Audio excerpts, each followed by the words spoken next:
For over 2,000 years, the world has been told a single, simple story. The great Library of Alexandria burned, and with it, humanity's greatest collection of knowledge. But that's not the whole truth. The fire wasn't the real tragedy. It was only the final chapter. The story of what happened asterisk before asterisk, that fire, is the part they never taught you in history class. Founded in the 3rd century BCE, the Library of Alexandria was not just a building full of scrolls. It was the ancient world's first and most powerful intelligence center. Inside its walls, it housed far more than just poetry and philosophy.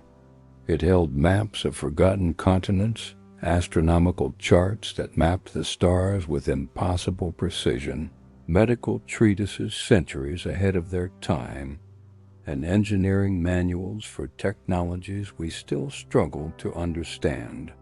There were detailed records of vanished civilizations and blueprints for machines that defied the era. The library was not a collection of books. It was a vault of impossible knowledge. And to the powers that be, it was a threat. The real destruction didn't happen in a single fiery night. It was a slow, quiet, and deliberate process that unfolded over generations. Long before the final fire was ever lit, the scrolls began to disappear. The most valuable manuscripts were methodically removed, not burned. They were copied, traded in secret, and hidden away in private collections. Elite scholars, and only the elite, were granted access to what were known as the restricted chambers, secret vaults deep beneath the main library. These areas were sealed off from the public, referenced only in hushed tones in ancient travel accounts. What did they contain? Forbidden texts. Knowledge deemed too dangerous, too revolutionary for the world above to ever see. Modern archaeological reports from Alexandria mention something strange: bricked-off corridors and blocked tunnels deep beneath the city streets, with no recorded purpose. Some researchers believe these sealed passageways once led to the now legendary underground vaults of the library, but no one has been allowed to excavate them fully. Permits are consistently denied. Access is restricted. It's as if something incredibly important still lies buried beneath the city, something that powerful people want to remain hidden. And it wasn't just the scrolls that vanished. It was the scholars themselves. In the decades leading up to the library's final fall, dozens of its most brilliant minds abruptly left Alexandria. They traveled east, fanning out across the ancient world, to Persia, to India, to the burgeoning cities of Arabia. They didn't leave empty-handed. They carried with them their private collections of scrolls, the most precious knowledge they could transport. Some of these scholars never returned.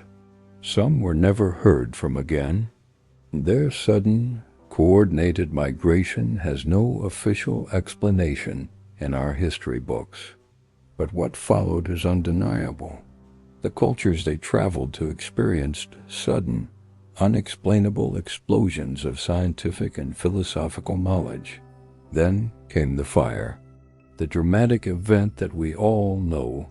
But when investigators and historians examined the ruins centuries later, they found something deeply unsettling. There was no thick ash layer consistent with the burning of hundreds of thousands of papyrus scrolls. There were no melted shelves, no charred floors, no physical evidence of the catastrophic inferno described in textbooks. It was as if the library had been emptied out long before it was set ablaze. The fire wasn't an act of destruction. It was an act of concealment, a cover-up, because knowledge doesn't just vanish. It moves.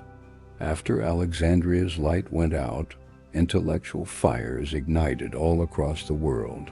Advanced mathematics suddenly appeared in India. New schools of medicine flourished in Arabia. Sophisticated engineering techniques emerged in Rome, and breakthroughs in navigation spread from Greece. These advancements appeared too suddenly, too fully formed to be mere coincidence. They look more like fragments, scattered pieces of the library's vast collection, resurfacing in new hands, far from their original home. Ancient writers like Strabo and Seneca reference scrolls that modern historians have never laid eyes on. They speak of detailed accounts of lost civilizations, calendars older than recorded history, maps of lands that shouldn't exist according to our models of the ancient world, and scientific treatises that directly contradict established historical and religious doctrines. Were these priceless texts really destroyed in the fire, or were they just hidden, removed from public view, locked away for a select few? This brings us to the final question. The greatest loss was not the destruction of a building. The greatest loss was what was deliberately taken from it and from us. What knowledge was so powerful that it threatened the ancient empires? Which truths were considered too dangerous for humanity to know? And most importantly, who decided what we were allowed to remember and what we were forced to forget? Some say the library burned, others say it was emptied. But the truth may be even darker, because erasing a library is easy. You just need fire. But erasing knowledge that requires power, the power to rewrite history itself.